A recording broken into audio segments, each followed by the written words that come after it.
Hello, my name is Paul Schrader. I'm running for sheriff in San Bernardino County. Our election is in June of 2014.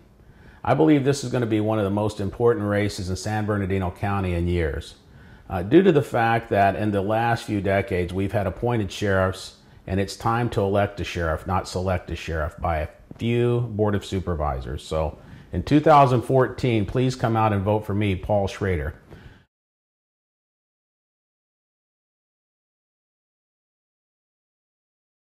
First of all, I'd like to tell you about what is the office of sheriff, what is the sheriff, and what should the sheriff do? Well, the sheriff is a chief law enforcement officer for the county. It's a constitutional position, and the sheriff, two functions, should be defending the Constitution and upholding the rights of the people. When you look at a sheriff, if the sheriff is doing these two functions, everything else will just fall in line. I truly believe in upholding the Constitution. What's that mean? It means to look and do the things the Constitution says and basically uphold it and keep your oath.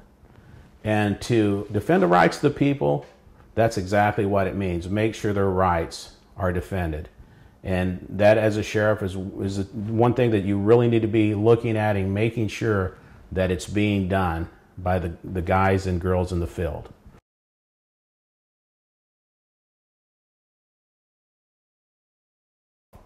I've been married to Judy for 25 years. I've got 5 children. I have 30 years as a peace officer. I've owned 3 businesses. Now, with that said, for the last 15 years, I've been in administrative functions in one of the largest law enforcement agencies in the world. I've been a supervisor in a risk analysis team, in a legal unit. I have a lot of administrative abilities, and I truly believe with my background I can run the Sheriff's Department. And I'll also bring other people to help me that are experts in different fields so that we can make sure that you're getting the most bang out of your buck. And truly, any business person would understand this, because having to make a payroll and to make sure that your business is running properly, I know a lot of people lose sleep over that. And I know whenever I've owned the different businesses that I've had, I actually had to make payrolls, I had to make sure my bills were paid, and we need to make sure we're not overspending the people's money.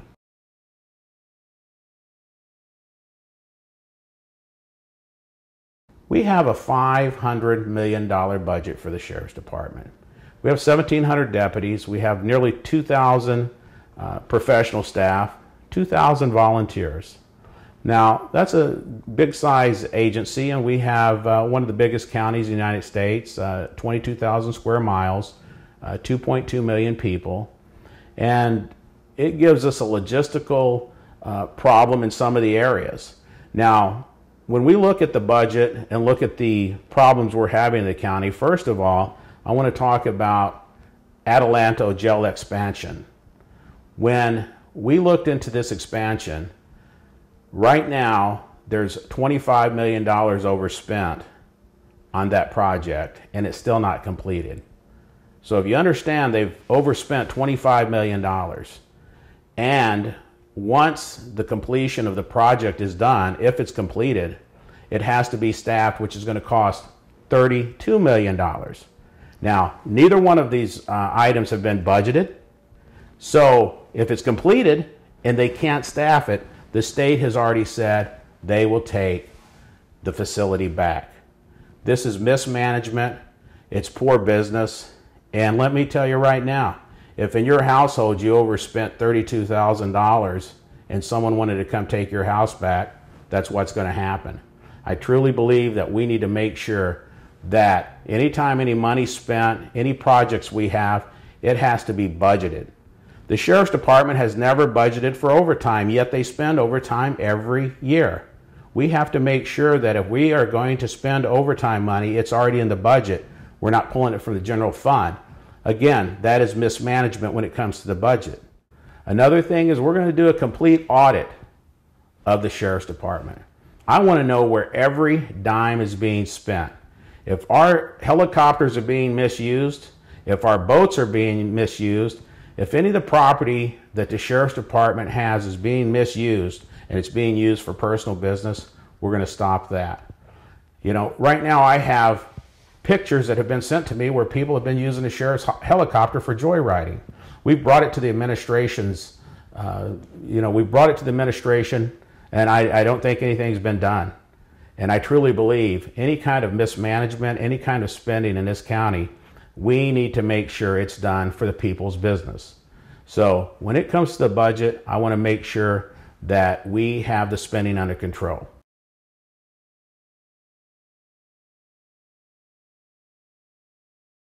We have $30 million in lawsuits that we've spent this year in 2013, and the year's not over. There's other lawsuits and litigation that's going on in the county right now. I believe that lawsuits, some of them are frivolous and some of them are not. But we need to think outside the box. And why isn't the current administration looking outside the box? I don't know. And that's one of my big questions. Why is status quo okay? Why is it okay to continue going down that same road when you're spending tons of our money on lawsuits? Now, my proposal and one of my policy changes are going to be immediately whenever I come in office, we're going to start purchasing flex cameras. What is a flex camera? A flex camera is a small camera worn on a deputy's uniform who works patrol. It picks up audio and visual of every contact this person has. If someone makes a complaint, basically it's either going to exonerate or take the deputy down the different path. So we need to make sure that we have all the deputies wearing these cameras.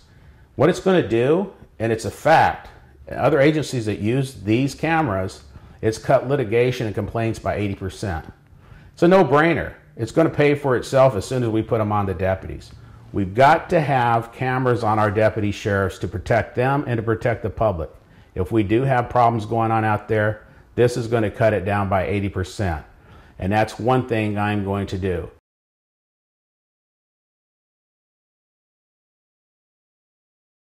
You know, everything that the Constitution, to me, hinges on is that Second Amendment. It gives us the opportunity to defend ourselves from the tyranny of the federal government. People don't realize this. A lot of people believe the Second Amendment gives us the right to protect ourselves, you know, in our homes and from criminals and things of that nature. But it's to protect us from the tyranny of the federal government. And really what I want to do is make sure that as long as you're not a felon and you're not mentally ill, you have the opportunity to get a carry concealed weapon permit. In the state of California, the sheriff has the authority to grant a carry concealed weapon permit.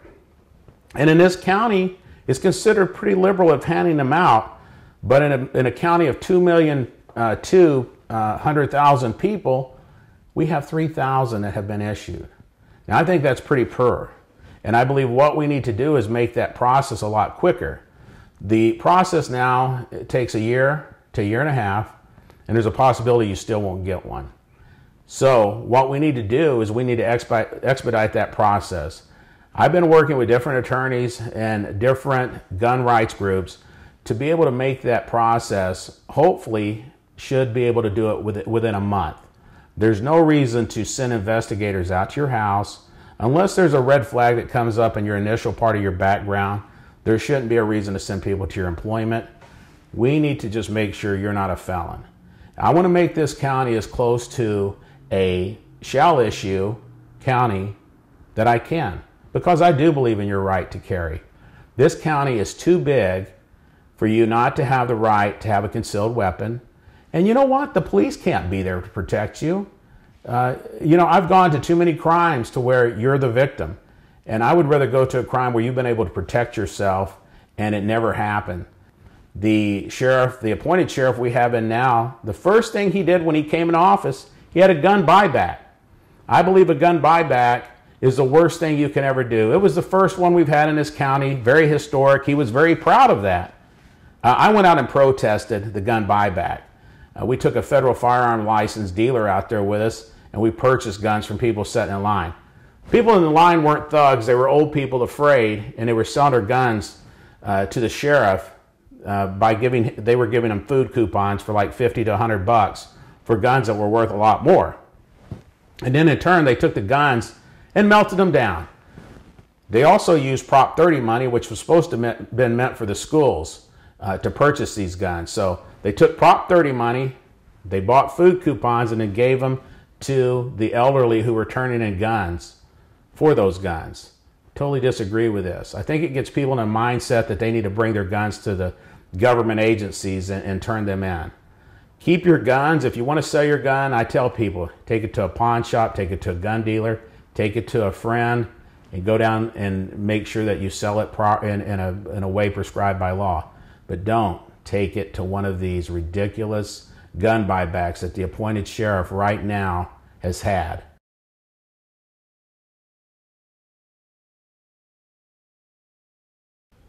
One of the most discriminated groups that we have in this county, and anywhere in the United States, I would say, are the mentally ill. People that are mentally ill, basically to me, are treated differently than most people whenever it comes to patrol and in the jails. And I have the opportunity to change that. People that are mentally ill, to me, I consider them just like anyone with any other kind of disease, illness. They take medication most of the time. It takes care of the problem. It'd be like if someone was a diabetic. They just need to take their medication so they're okay. Well, what happens is we deal with mentally ill people out in patrol, and they're doing something that is causing a disturbance, possibly breaking the law. A deputy comes there, and normally they will arrest the person, take them to jail. Once they're in jail, they're deemed to have some kind of mental problem. They'll be put in a ward for the mentally ill, and then they'll go to court and they'll have a hearing to find out if they are mentally ill. Well, what I want to do on the very front end is if we have a deputy that has a contact with a mentally ill person, I'm going to start what's called basically it's going to be a mental illness team, and it will be a deputy and a clinician that will be out on patrol together. The deputy is going to receive special training on how to deal with mentally ill suspects, and we'll have a clinician that deals with nothing but mentally ill people. And they will go to any of these calls where there's a deputy out and has a mentally ill person, or if there's a call for law enforcement to go and deal with someone that's mentally ill. And this team will be trained. It'll be just a clinician and a deputy, and they will be used as support staff for patrol functions. It will make sure that the deputies in patrol don't have to spend all their time dealing with someone mentally ill, where the clinician and deputy on the mental illness team or the mental evaluation team will be able to come in, evaluate the situation. Might be a possibility that this person can be taken directly to one of our mental hospitals, or possibly get a family member to come help them. But we want to make sure that the mentally ill, especially that we're dealing with in the street, get the opportunity to get help instead of just throwing them into a jail. Well, we need a jail space for our hardcore criminals. We don't need to be putting mentally ill people in there. I'm not saying that we're not going to arrest mentally ill people committing crimes. I'm saying that we're going to be helping more and keeping our jail spaces open for hardened criminals. I think this is going to help. I think it's the right thing to do. I think that if you've got a mentally ill relative, friend, you'll agree with me. I have a heart for the mentally ill. Now, same thing in the jails. We're going to have mental evaluation teams in there too, to make sure that anytime we have mentally ill inmates in there, which we do, and we have floors that hold the mentally ill, I just want to make sure they're getting proper care. And I want all the deputies in all the jails to be trained in how to deal with mentally ill people. First of all, this is going to take, again, litigation away from us that we've had in the past and we're having now, because sometimes a deputy might not realize that this person's mentally ill and they're acting out, and they have to use some type of force where if we did realize they were mentally ill, we had specialized training and a specialized unit of people to walk in and help defuse the situation. We wouldn't have the problems that we're having now. So when I talk about mental illness and helping the mentally ill, it's not that I'm just going to put aside any kind of criminal charges. What I'm saying is I'm going to make sure they're provided with the help that they need. I am talking with some of the psychiatrists and psychologists right now that work with the mentally ill in this county and with the county government. And we are working and formulating some plans that I want to present to our department once I'm elected so that we don't have these problems. We have a lot of veterans coming home right now that are having problems. And it has to do with mental illness. They're having problems coping. And I want to make sure that they don't get wrapped up in our system and going to jail for things. I want to make sure that we can provide them the help that they need.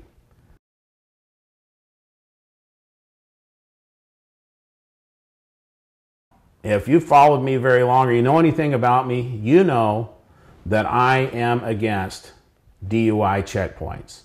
And people say, wow, I can't believe that you would be against those. Well, I believe it's against the Fourth Amendment to have a DUI checkpoint. When I talk about DUI checkpoints, I always talk about the Fourth Amendment because as a peace officer, I have to have probable cause to pull you over.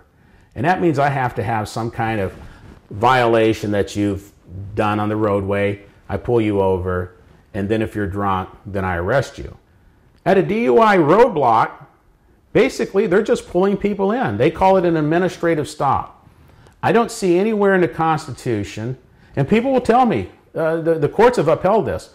A lot of courts are overturning this. A lot of states are actually no longer having DUI checkpoints because they're being sued. Our county gets sued too, you just don't hear about the lawsuits. A lot of cases are thrown out, again, because probable cause situations are arising. So what I want to do is I want to change the DUI checkpoints to DUI saturation patrols. Now, one thing about the DUI checkpoints, they'll stop 1,000 people, they'll arrest 3 drunk drivers, and they'll violate the rights of 997 people. That's what I think. Now, this is not me. This is the National Transportation Administration who keeps the statistical information on the DUI checkpoints. And they say anytime a DUI checkpoint is set up, they stop 1,000, they get 3 drunks. I want to get drunks off the road. And I know if I was part of Mothers Against Drunk Driving, I would be mad because 3 drunks, that's not enough. My solution, again, is a saturation patrol. We have deputies out here that are specially trained to go after drunk drivers. They love to go after drunk drivers. I can put 10 of them in an area. I can even post it in the paper saying we're going to have a DUI saturation patrol in this area. And what they will do is they will go out there, they'll stop people for probable cause. They won't just pull people over randomly with no cause. And if they're drunk, they'll arrest them. Most of these deputies, especially the guys that like to get drunk drivers off the road, will arrest 1 to 2 a shift if they're able to just do that and not have to do other functions. When that's what I want to do, instead of an alternative to a DUI checkpoint, would have the deputies out there that love to get drunk drivers. And we would basically know who they are, and then we would take them to do this special function from time to time instead of a DUI checkpoint. Now, again, Mothers Against Drunk Driving would probably say, you're getting 30 off the street, you're getting 20 off the street. We're happy about that. I'm sure they would be very happy instead of getting 3 off the street and violating 997 people's rights and causing litigation that we should never have to deal with.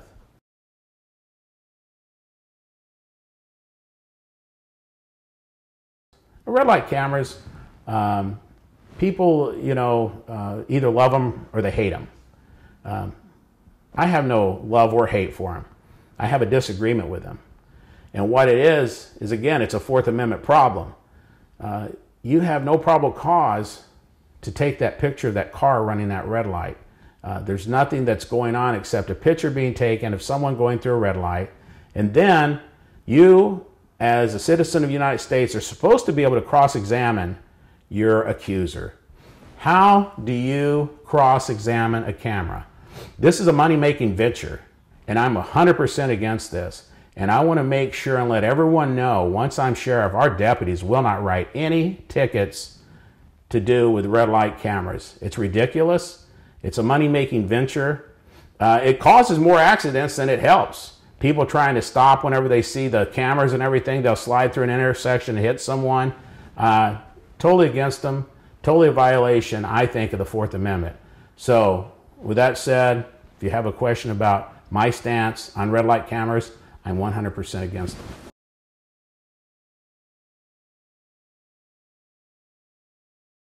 When we talk about code enforcement, I always tell people about regulations in the state of California. Now, most people think that taxes are running businesses out of California. It's not. The number one thing that runs businesses out of California is overregulation. And the arm to that overregulation is code enforcement and regulatory enforcement officers. Now, as your sheriff, I can defend your rights. And I tell people, I see what code enforcement is doing, and maybe at the beginning of code enforcement, and I'm still really not sold on this, there might have been a good cause or a reason to have code enforcement. I don't see it, but this is the thing. I'm seeing code enforcement, I'm hearing about code enforcement trespassing on people's property, going into their houses, going into their backyards. If this happens when I'm sheriff, and I might only have to do this one time, I'm going to arrest a code enforcement officer trespassing if you make a complaint and it's a valid complaint that a code enforcement officer has been trespassing on your property. It's very overbearing, and I think that to go in your backyard, especially when you have signs all over the place that say no trespassing, and it's going on deaf ears. And if it's a money-making venture for the cities, I'm sorry, but you need to make sure if you're going to enforce codes to not violate people's rights when you're doing it. And that, again, when I talk about defending people's rights, it's just like the DUI checkpoints. I defend your rights by not having them. We'll never have them whenever I'm sheriff. Code enforcement, same thing. If they're stepping into your property and you've asked them to leave, they're in your backyard and you didn't invite them in there, we'll come take a report. And if it comes out that they did trespass, we'll arrest them. I'm telling you, I'm here to defend your rights. I want to make sure that you have the freedom in this county to live as a free person. I think that what's happened is the government, they're overstepping their boundaries.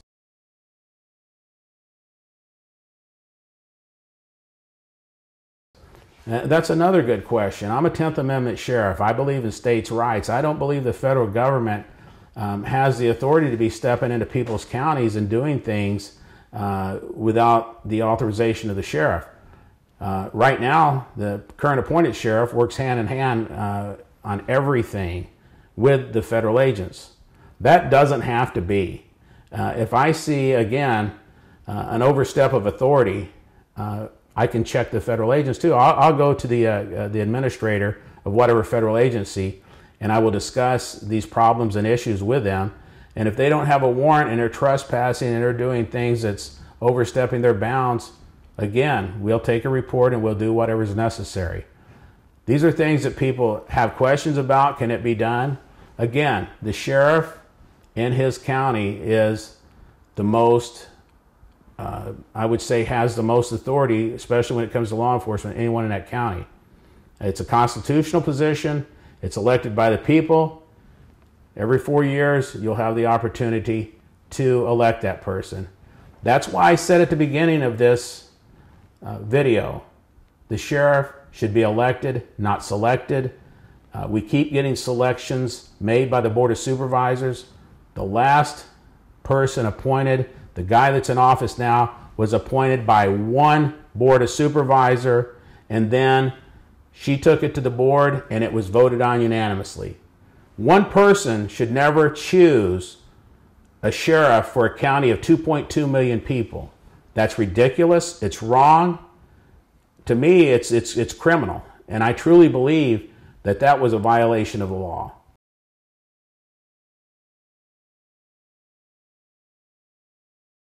Department of Children and Family Services, I truly believe, began with a good purpose, and that was to help protect children. And I want to protect children. But what's happened over the years is money's gotten involved. And I see the more children that's pulled out of homes, put in foster homes, it's a money-making venture. Now, when I look at this and I see children being taken out of homes for merely the only reason is to put them somewhere else, it's got to stop.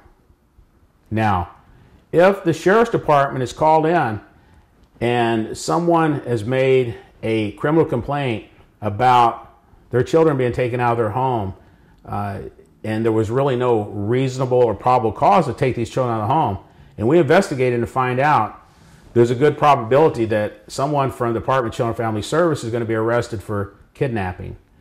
You can't use the auspices that you were doing your job, and if you took someone out of the home and there wasn't enough cause to take them out. I hear about it, and I know that we have seen Department of Children and Family Services leave kids in the home that should have never been left in those homes. And I just want to make sure that if a child is taken out of a home, that there's real reason and there's real problems in that home that's going to cause that child harm. If not, Children and Family Services need to leave the children with their family. Just to pull them out, and there's no reason to have them out of the home, I have a problem with that. And I think that we really need to relook at that system. I've seen cases where children have been taken out of the home and even warrants were issued under garbage, and children were taken out of homes just due to the fact off of hearsay. Now, again, if we have to investigate any of these cases, we're going to investigate them. And if it comes to a conclusion that some Department of Children and Family Services agent was wrong, then we are going to do what our due diligence says we need to do, and that would be make an arrest. These aren't threats. They're just things that I believe that the citizens of this county need to hear, because there are some overstepping and overreaching done through the government. And some people might not like to hear this, but I'm just going to tell you these are the right things to do.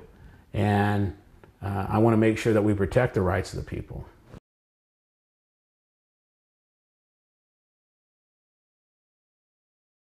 You know, several years ago here in the county, we actually had canine patrol in this county. And the canines would ride with the deputies. They were working deputy sheriff dogs. And the working deputy sheriff dogs would go out with their handlers and work patrol. Now, some people call them bite dogs, but I call them working patrol dogs. A few years back, the department did not want to pay the deputies to take care of the dogs outside the department, which is something that by law they're supposed to do.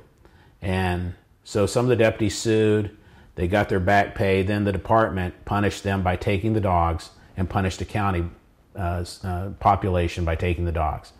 The reason these dogs are so important, each dog and each handler together equals 2.5 deputies.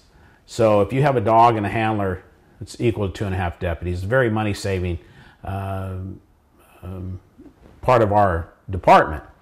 And when you look at what these canines do, it's just miraculous.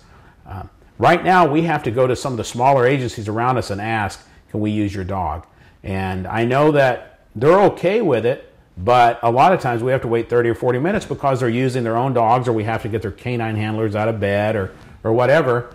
Now, the county's too big, first of all, not to have canines working patrol.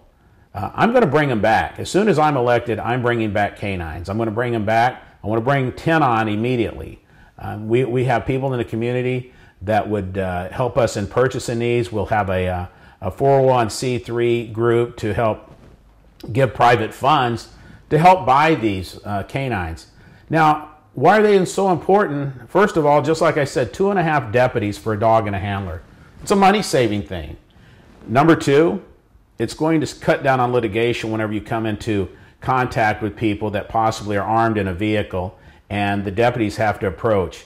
I'm a dog lover. I have a couple dogs, and no way do I want a dog to get injured. But I would rather send a dog up to that car than a deputy, especially if it's armed and people aren't cooperating. Now, normally, if you tell people that you have that dog and they hear it barking, they normally comply, and that's usually about 90% of the time. So you just cut down on a force incident or a possible shooting by using that dog. And then there's other places, if you have someone inside a building, you don't want to send your deputies in there immediately because, again, end up in a shootout, either the suspect being shot or even worse, the deputies being shot or injured. You've got to have those dogs out there working patrol. It's a very important tool. Dogs are very important. And two, the thing is, when people see dogs, sometimes it can bring a calming effect to situations. And if the dog is with its handler, you can come up and pet the dog. It's a PR tool also for the department, but it is a money-saving tool for the department. And it'll make the deputies be able to do a better job, and it will give us a clear and way of getting out of some of the litigation that we've been in. So I am bringing the canines back, and if you're interested in any of the programs that I'm starting, please go to my website, and again, it's www.sheriffpaul2014.com.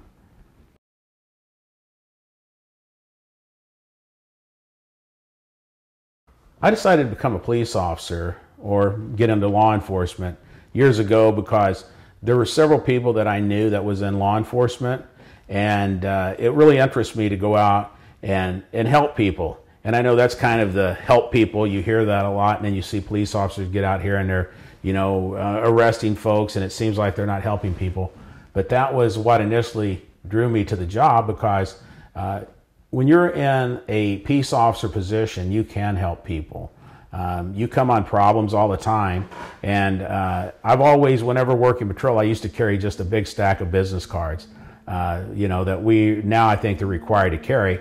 But I made sure to help people out, because sometimes I would come up on situations that were just totally crazy, but not really criminal, and it could be a little bit criminal. But even if it's you're not required to make an arrest everywhere you go. And sometimes people just need help. And I get more satisfaction out of helping people. Sometimes I get satisfaction out of arresting folks whenever, you come up in areas of crime, you're going, oh yeah, you're going to jail. But I think what really drew me to be in law enforcement was helping people. I really, it blessed me. I think it's just like myself, my family and me, we go and help people like at different missions and poor people that are needing food and things of that nature. And I feel really good about that. It's not that I feel like I'm more than them. It's just that, hey, I get to help someone. And that's what it's like being a peace officer, when you're actually able to help people in situations where they don't know where to turn or what to do. And that's really, it kind of, I was watching different people that were peace officers that were portraying this. And, they weren't just out there, enforcing the law. They were actually being peace officers. And that's what really pulled me in. I thought, wow, I can do this and get paid to help people.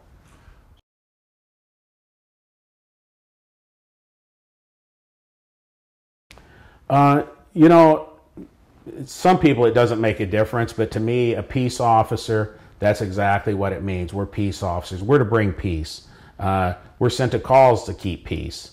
A law enforcement officer is to enforce the law. I'm enforcing the law. We're not called to enforce the law. We're called to keep the peace. Now, does that mean that we will enforce the law? Yes. But we come in to diffuse a situation and make sure that everyone's okay. And if it comes down to it, we will arrest someone. But we're there to help. I tell people, we are there. It would be like if you came into your household and there were problems. You want to make sure that everything's okay. And it's just like I used to tell people, younger guys, when I would work patrol, I would tell them, anyone you stop, you should treat just like your family. Make sure that you treat them well. And because sometimes people are just having a bad day. You don't know what's going on with them, and you find out. And, if it's, if they're just writing tickets just to write tickets, I don't really care for that. But sometimes you run across people that are having problems, and there's possibly you can steer them in the right direction on how to get help. I don't think we're social workers. I think we're peace officers. We're out there to keep the peace and help people. But we wear many hats, and one of them are social workers. So that's one of the many hats that we wear. But I think the part about just helping the general public, I always think of the way, kind of like Andy Griffith off of the Andy Griffith Show, whenever he was the sheriff in Mayberry, the way he helped people. I think that a lot of us really need to look at law enforcement that way, and you know, you're there to help.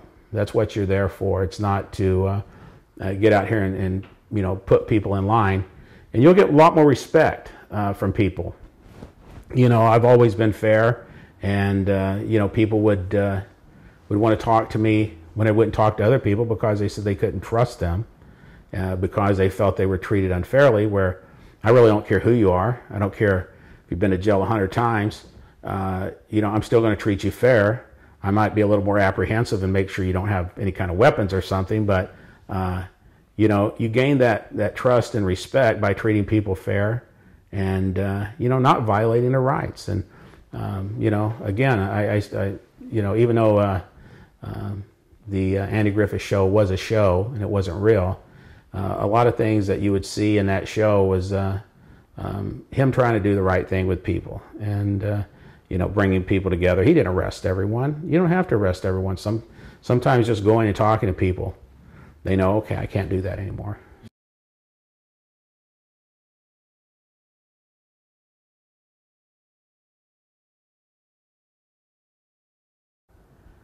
You know, I'm a constitutional sheriff's candidate. And one thing about constitutional sheriff's candidate, I'm going to want my deputies to follow the Constitution. And I want them to be oath keepers. I am an oath keeper. And what's that mean? It just says I'm going to keep my oath to uphold the Constitution. And if we have deputies in situations that feel that they're being given an unlawful order, an order that violates the Constitution, I believe what they need to do, and especially if it's from their supervisor, tell the supervisor, I want my next step supervisor to come out. I can't, you know, I have a problem with this. I believe it's violating the Constitution.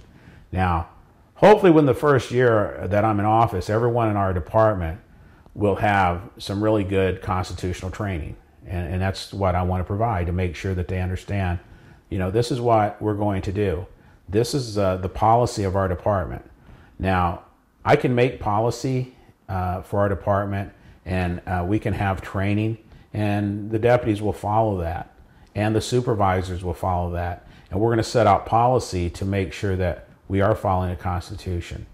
And if a deputy is having a problem again, he needs to tell his supervisor, hey, I feel this is a violation of my oath, and you know, it's against the Constitution. Can we get the next line supervisor out and then discuss it? I mean, if it's a situation right now where you've got a big problem and you know, life or death situation, and this guy's second guessing his supervisor, we're going to have to, you know, that to me is going to be kind of like one of those deals that the supervisor is either going to have to say, then move out of the way and we'll get someone else up here and then deal with that later. But if it's something where the supervisor is saying, we're going to do this, this, and this, and the guy says, I can't do that because it's a violation of the Fourth Amendment, something he might feel is unreasonable search and seizure. And if that supervisor says, well, I'm telling you to do it, then we'll have a policy to call another supervisor over, a second, you know, if it's a sergeant, bring a lieutenant over. So there should be a way to remedy that.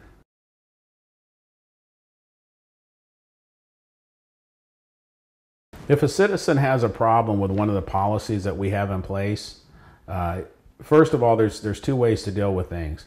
If there's a complaint against something going on in the department, we will take a citizen's complaint. If it's against like something that happened to you, we will take a citizen's complaint. It's either going to exonerate the deputy, or again, it's going to take them down the road where they don't want to go. But if it's about a policy that we have, first of all, I'm going to be the most open and transparent sheriff that you've ever seen. I'm going to have a way that you can basically set up appointments, talk to me.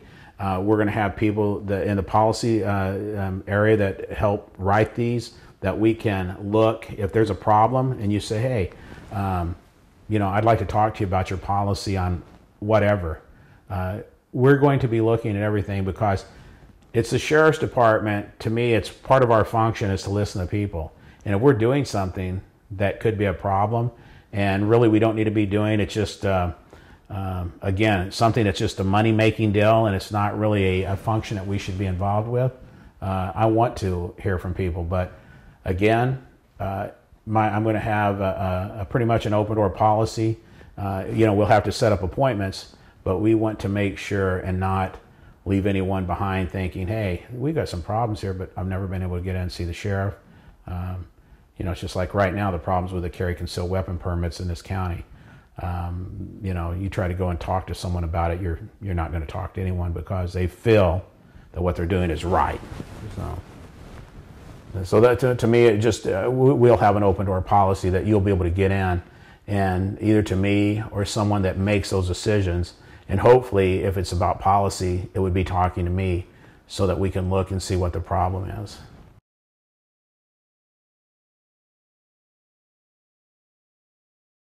Well, first of all, you're going to have some good people around you, some people that are experts in different areas to make sure that, like when it comes to budget, I've got to have a budget expert.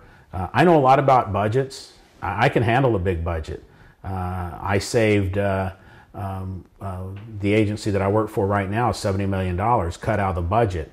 If you have someone that works for you that can handle a budget and do the right thing, then what's going to happen is it's going to free the sheriff up to make it to the other parts of the county and be able to have the freedom to get out here and meet with the people and find out things, just what you're talking about, going to these town hall meetings.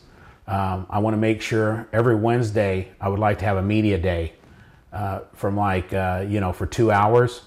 It's something that we don't have here, but it's so that the media could come in and speak to the sheriff for 2 hours and ask questions about whatever that's going on that week. Say something's going on. There's a possibility I might only be able to say, well, it's under investigation right now. I can't make a statement on it, but you're right. Something is going on, but I cannot tell you particulars, so I don't, want to disrupt the what's going on with that investigation. But to do things like that and to have that openness with the people in this county, it's going to change the dynamics of how the sheriff and the community work together. We've got volunteers all over the county. We always need more volunteers. We need financial assistance. We're getting financial assistance, and we're getting a lot of like-kind services. People helping us on different things that we need for our campaign. But we need financial help. So I always tell people, go to the website. There's a PayPal button on there if they want to help. There's also an address they can send money to. If they're a printer and they want to print stuff for us, we'll take that, whatever. But we do need, either like-kind services or financial donations. Get out there and vote. Help me get elected. If you got questions, please go to my website at www.sheriffpaul2014.com, and thank you.